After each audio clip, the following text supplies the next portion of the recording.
explicar de esto está Valerdi, ¿no? ¿Lo tenemos a Valerdi? Juan Valerdi, del otro lado, economista. Juan, bienvenido, buenas tardes. Hola, Juan. Decime cómo se arregla esto. ¿Qué tal? Buenas tardes. ¿Cómo estás? Bueno, como muchas otras cosas intensas como está ocurriendo en el mundo, probablemente se arregle con una guerra, porque en realidad ya estamos en una guerra. Cuando vos en un país con los recursos naturales que tiene la Argentina tenés 42% de pobres y 2/3 de los chicos menores pobres, sí, estás en una guerra y no te quiero explicar, porque es obvio quién la está perdiendo esa guerra. La pregunta del millón es, ¿los que están ganando porque son más vivos, porque son más poderosos o porque de este lado no les estamos haciendo fuerza? Y bueno, probablemente la respuesta es esa, y entonces lo que hay que lograr es que el gobierno entienda que si todos estamos de acuerdo que la inflación y el costo de los alimentos en la Argentina es uno de los problemas principales hoy, lo cual es lamentable porque en realidad tendríamos que estar preocupándonos por cómo desarrollar la Argentina, generar empleo, por cómo ganar soberanía en muchas cuestiones. No, hoy lo que nos corre es la inflación y que una parte importante de la población argentina o no puede comer o come mal, y entonces evidentemente estamos en una guerra y la estamos perdiendo. Entonces espero que el presidente Fernández el viernes declare la guerra y efectivamente, ya que la anunció con 3 días de anticipación, vaya a fondo. Porque bueno, si no, estamos Juan, al horno. vamos a hacer un juego. A ver. Vamos a suponer que yo en este momento soy el presidente de la Nación. Te convoco a la Casa Rosada y te digo, a partir de este decreto que promulgo ahora, vos sos el nuevo ministro de Economía. Decime, ¿qué es lo que haces primero? No, es que el problema es este, las decisiones de qué hacer y cómo hacerlo no son decisiones económicas ni técnicas, son decisiones políticas. Bueno, está bien. El presidente no tiene, pero ¿qué le decís vos? No tiene que designar un nuevo ministro y con que lo designe no alcanza. Sí. El presidente tiene que decidir romper huevos.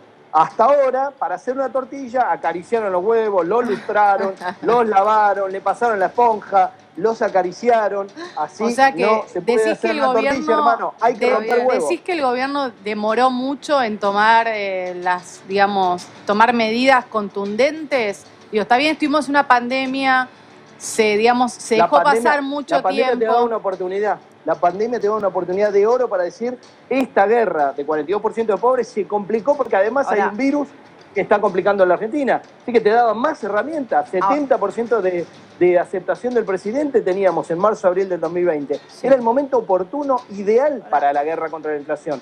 No se hizo. Juan, en la línea de lo que vos venís diciendo y sobre todo hacer hincapié en esta guerra que el propio Alberto Fernández planteó, ¿cuáles son las armas? Porque la guerra se van con armas para poder combatir. ¿Cuáles son esas armas que de repente hay que salir a buscar? Porque evidentemente para bajar la inflación en todo este tiempo no se tuvieron.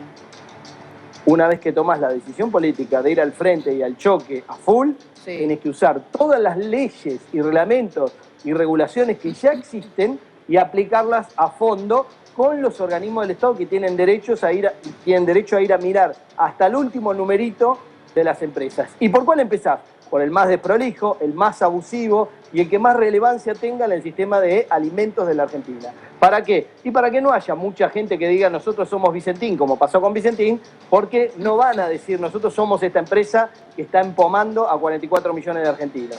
Tenés que ir por ese para que a los otros le quede claro que los siguientes son los demás, los que son un poco más prolijos, pero igual siguen abusándose. Ahora, no estamos discutiendo de plata, estamos discutiendo de poder. Esas empresas no están solamente tratando de ganar plata, están tratando de marcarle los límites al gobierno y por lo tanto usan no solamente los precios, sino también todos los sistemas mediáticos masivos, todas las redes sociales y obviamente también te pueden mover el dólar ilegal o un montón de otras variables que manejan. Juan, ¿la emisión monetaria no incidió en nada en los índices actuales de inflación? Cuando tuvo el último año el macrismo, las máquinas de imprimir billetes del Banco Central tenían telarañas y estaban con candado. Y la inflación fue 53%. Eso te responde. Ahora, vos me decís, bueno, si no hay emisión, entonces, perdón, Juan, de inflación. la respuesta es no. Cuando hay emisión, ¿no importa? Sí importa, pero en la famosa multicausal de la inflación, lo más importante son los monopolios, oligopolios y el poder que tienen para hacer lo que se les cante, porque hace 6 años que nadie le pone límite. La emisión ayuda y sí, lo lubrica, pero vamos a 200 kilómetros por hora, no es solo un problema de lubricante. Juan, a ver, otro tema. Más allá de lo que vos enfocabas desde el punto de vista empresarial y la decisión política que tiene que tomar el gobierno, pero recién nosotros hablábamos acá Vos caminás 5 cuadras en un barrio cualquiera y un mismo producto tiene diferente precio. Es decir, hay especuladores y hay tipos que remarcan los precios y esto no tiene nada que ver con las empresas también. ¿Qué se hace con esa gente? Bien, eso lo estuve hablando hoy por la mañana, extendido en la radio. Acá no tenemos tanto tiempo, pero te voy a explicar una cosa. Cuando vos tenés un país que hace varios años, muchos años, que tenemos inflación del 40-50% y más años todavía por arriba del 20%, Sí. la gente no sabe cuánto carajo cuestan las cosas. Eso hace que algunos se aprovechen y eso que otros se cubran, depende del producto. Ahora, yo hago las compras en mi casa y en verdulería es tal cual decís vos, pero no es un poco diferente el precio. La misma naranja, manzana o Sí. cualquier tipo de verdura podés tener en 5 cuadras la misma calidad, tamaño y todo, 50, 70, 80% de diferencia. Es más, como todavía hay algunos productos que tienen control de precios, como el yogur Firme de una marca muy Sí. conocida, Sí. está ese, y arriba en la misma góndola tenés el mismo, pero que dice adicionado con vitamina Pindorchi, y cuesta el doble. Uno cuesta 70 y el otro 130. Sí, El sí. envase es prácticamente igual, solo que uno es más feo, el de 70, para que vos no te tientes y marketineramente no lo compres. Claro. Pero estas pelotudeces, digo, la gente se las morfa porque no sabe cuánto cuestan las cosas. Claro. Y esto es porque la inflación ha sido sostenida. Entonces, obviamente nuestro problema más grave hoy es la inflación sostenida, pero la explicación importante es, bueno, ¿y por qué está esta inflación? Claro. ¿Por la guerra de Rusia, por la guerra de Ucrania, por el dólar libre, por la sequía y la inundación? Y tanto- no, pero, porque Juan- hay tipos que nadie los paró. Tanto no sabe la gente de cuánto cuestan las cosas, y yo te doy un ejemplo personal. Yo fui a una carnicería a comprar carne, gasté 5.000 pesos, y los mismos 5.000 pesos me salieron una camisa. Entonces, ¿qué digo? ¿La camisa está cara o está cara la carne? ¿Cómo puede ser que una camisa valga lo que yo compro de carne? Cuanto antes no era así. Antes la ropa era más cara que la comida. ¿Digo bien o no? Bueno, ahí tenés otro tema que fue muy bisagra, digamos, lo que hizo el macrismo. Macri, cuando estuvo en campaña en el 2015, dijo que uno de los problemas de la Argentina era que los sueldos en dólares eran demasiado altos. ¿Qué hizo? Los reventó. Los bajó a la última posición de Latinoamérica solo por arriba de Venezuela. ¿Ok? Del primero, estábamos en el primero. Entonces, ¿qué es lo que cambió de precios relativos? ¿Qué es lo que acabas de decir vos de las camisas, la carne, etcétera? Todo se indexó por la inflación, por el dólar y todo, menos qué, menos los salarios, menos las Claro. jubilaciones, Claro. menos las prestaciones sociales. ¿Eso qué quiere decir? Que todo lo que sea intensivo en mano de obra quedó relativamente más barato que lo que es intensivo en otras cosas. Como la carne, para meter un animal, o que después de que lo parió la vaca, y sacarlo, por ahí pasan un par de años, con la tasa de interés que PESE le está dando a los extorsionistas de los bancos para que no se lleven la guita de la LELIC, con esa tasa de interés, todo lo que tenga un cierto tiempo largo, la carne, el vino o cualquier otra cosa que tenga un tiempo largo de producción, va a costar muchísimo más caro que lo que tiene mano de obra intensiva y sale más rápido, como los textiles, que probablemente además muchos se hacen en lugares cuya reforma laboral ya fue hecha. Sí, Juan, recién nombraste el dólar y claro, yo reviso y digo, en octubre del 2020 el dólar llegó a 195. Ahora está a 201. Digo, pasó más de un año y 5 meses. Digo, y nos decían que el dólar era precio. ¿Qué pasa entonces? ¿Por qué aumenta? ¿Por qué aumenta el dólar? No, ¿Por qué aumentó aumentan tampoco, en ¿por qué realidad. aumentan los precios? Y el dólar casi no se movió en un año y 5 meses. Bueno, justamente antes te dije, la excusa de los formadores de precio puede ser que subió el dólar, que hay sequía, que hay lluvia, que hay guerra en Rusia, que hay inestabilidad en el sistema financiero, que no firmamos con el FMI. Siempre van a tener una excusa que además mediáticamente va a estar empujada como la excusa real, o que hay déficit, o que el Banco Central emitió mucho, o que diste mucho IFE, o lo que sea. Entonces, no hay que escuchar esas excusas mediáticas, lo que hay que ir es al fondo. Y una discusión muy clara en este caso son las tarifas del servicio público. Estamos discutiendo si lo aumentamos 20, 40, 80 o 200, depende a quién le toque la segmentación. Ahora, no discutimos qué servicio dan esas empresas, si es una porquería, si se corta, si han invertido, cuánto ganan, esos costos que dibujan con facturas truchas, de dónde Juan, sale el pero número. ahora vos decís, el gobierno está condicionado. Vos decías, no, esto depende de una decisión política del gobierno, ¿no? De un cambio de ministro.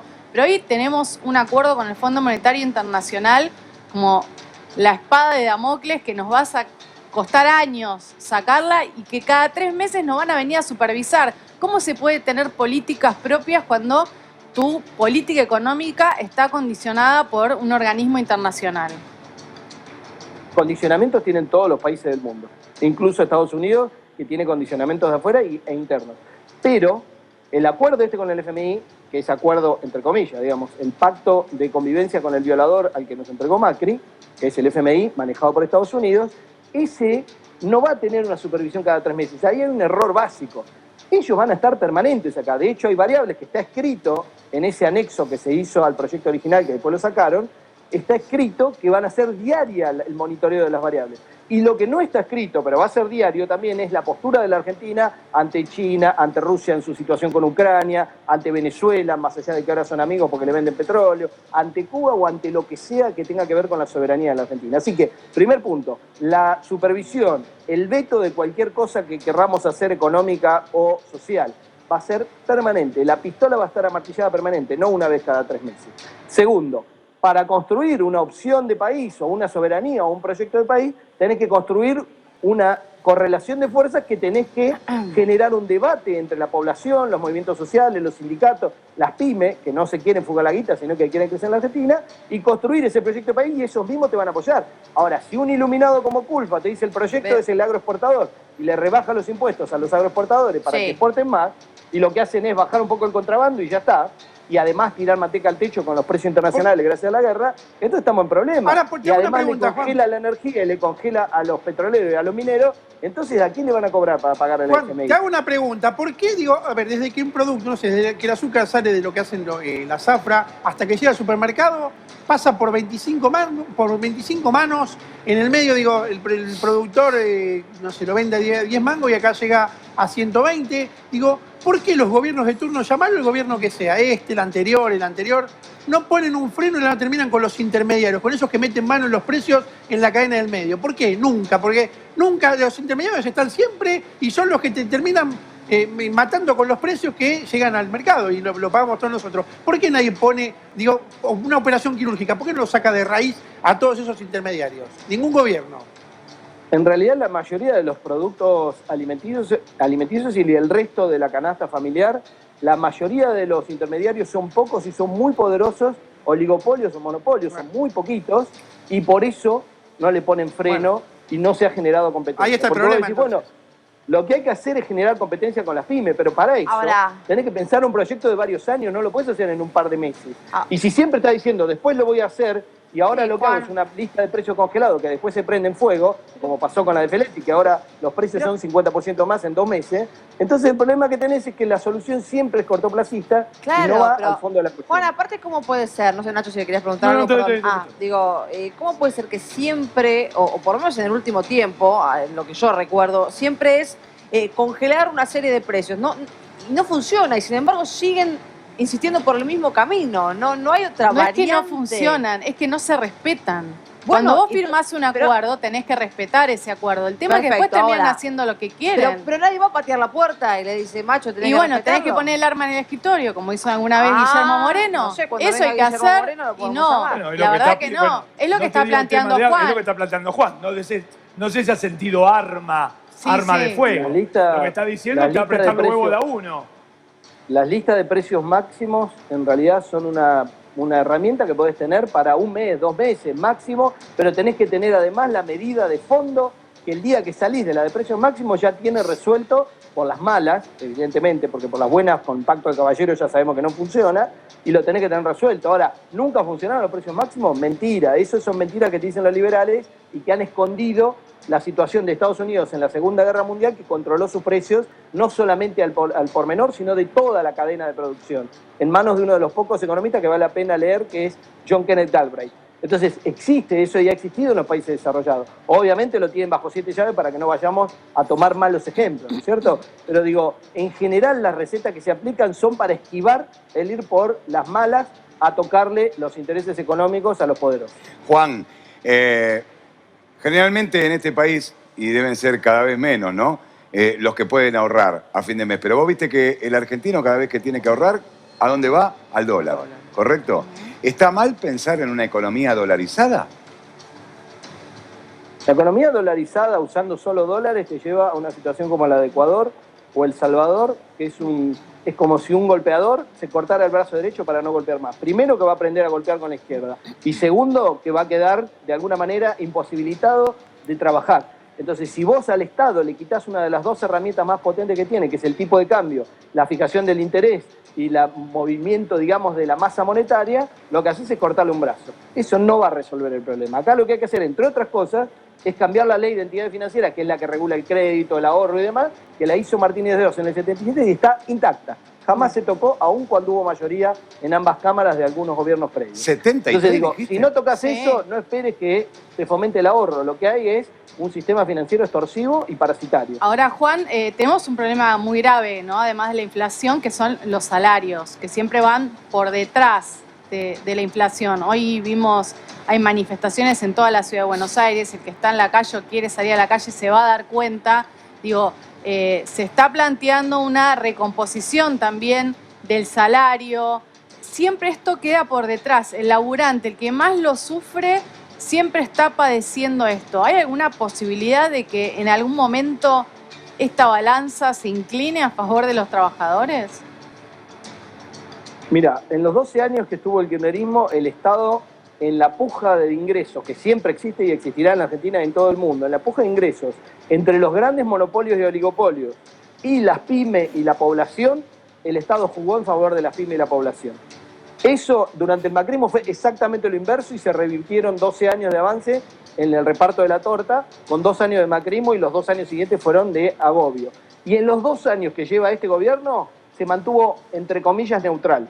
La neutralidad en este caso es complicidad con el poder económico y no va a revertir el reparto de la torta. Si seguimos 1 año y medio más con neutralidad, claramente el gobierno va a perder las elecciones. Juan. Espero que eso no ocurra porque lo que hay enfrente es el Estado jugando para monopolios y oligopolios en contra de pymes y de población. Vos explicás muy bien, obviamente, todo lo que te estamos preguntando, que es la pregunta que se hace a lo mejor la gente en la calle, ¿no? Y nosotros somos los mediadores de esa pregunta que a lo mejor no pueden hacer aquí.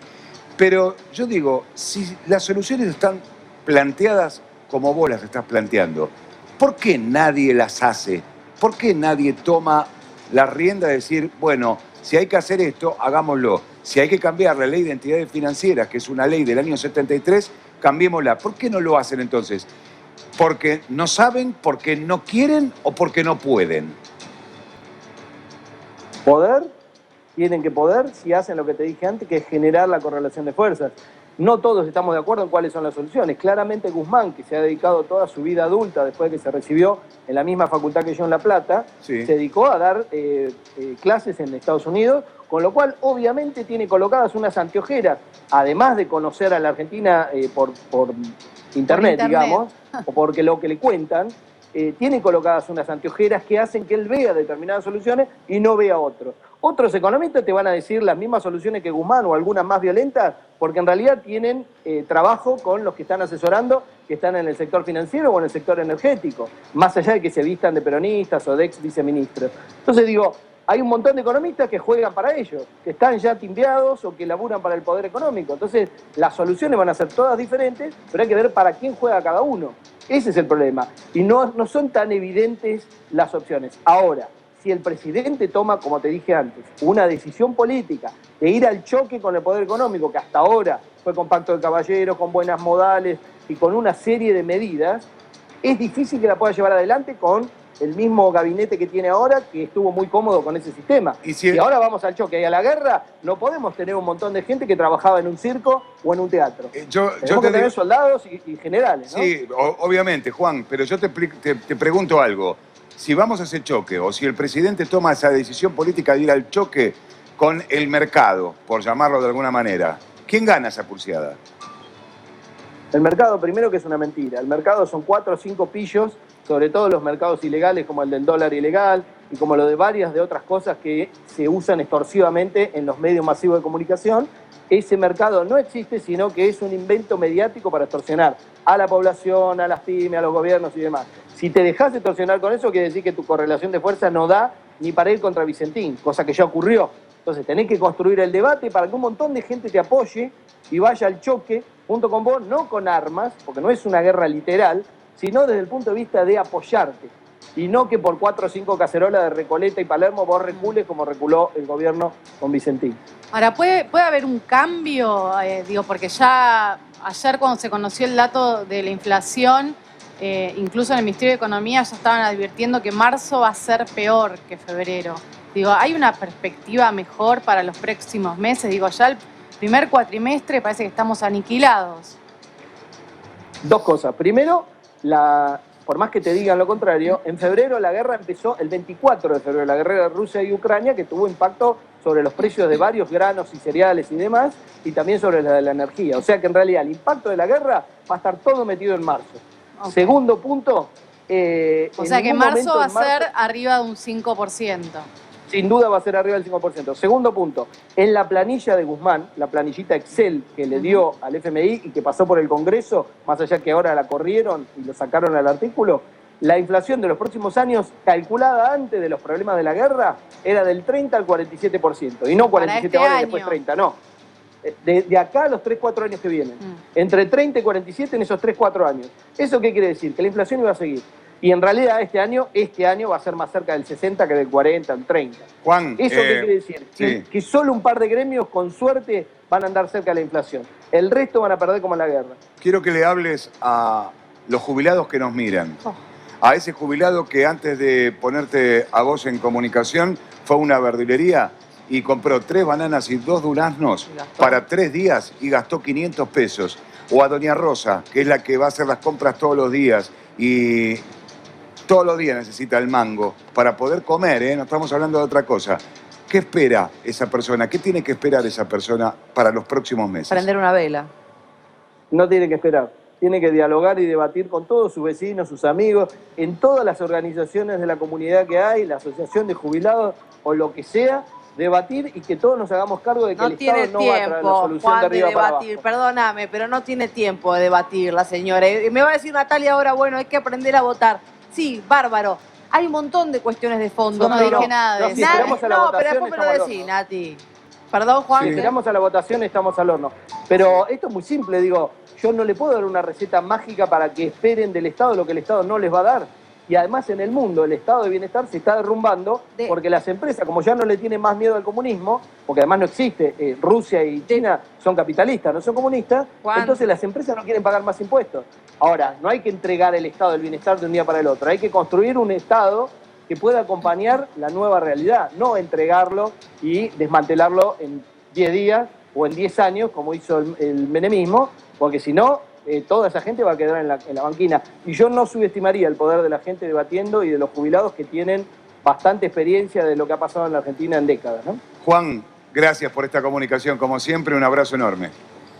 Abrazo, hasta la próxima. Chau.